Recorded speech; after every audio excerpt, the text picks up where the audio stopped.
السلام علیکم ورحمۃ اللہ وبرکاتہ. مفتی صاحب څنګه چاله ښې جوړي ماشاءالله. تاسو نه په نیټ کې سوالات او جوابات ملګرو ته ډېره فایده راسي.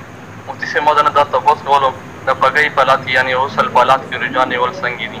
والسلام. وعلیکم السلام ورحمۃ اللہ وبرکاتہ. صدیق الرحمن توحیدی صاحب خوشاله اوسئ. سوال مو کړی دی چې د ناپاکۍ یعنې د ګندګۍ د غسل په حالت کې روژه نیول څنګه دي.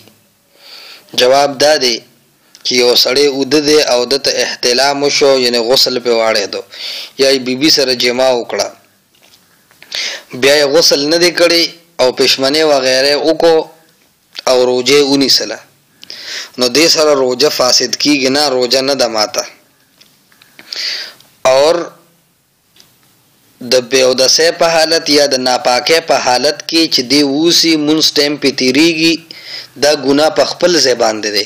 خو که یو سړی د غسل په حالت کې وي او پښمني وکړي او روژه ونیسي نو بالکل پې روژه نه ماتېږي. دارنګه که یو سړی پښمنۍ وکړو، سحر مونځ یې هم وکړو، مونځ نه پس اوده شو غسل پې واړېدو، نو که بیبي سره کوروالی په یاده وکړو خو روژه ماته ده. خو که په یېره پې غسل مطلب واړېدو، احتلام ورته وشو په خوب کې، د ماسپښین ټایم کې یا د ماسپښین نه بعد هر ټایم چې وي، بیا هم روژه یې نه ده ماته د احتلام په وجه باندې، او روژه دې خپله برقرار ونیسي. علم الفقه جلد نمبر 3 صفحه 31 کې هم دا مساله نقل کړې ده.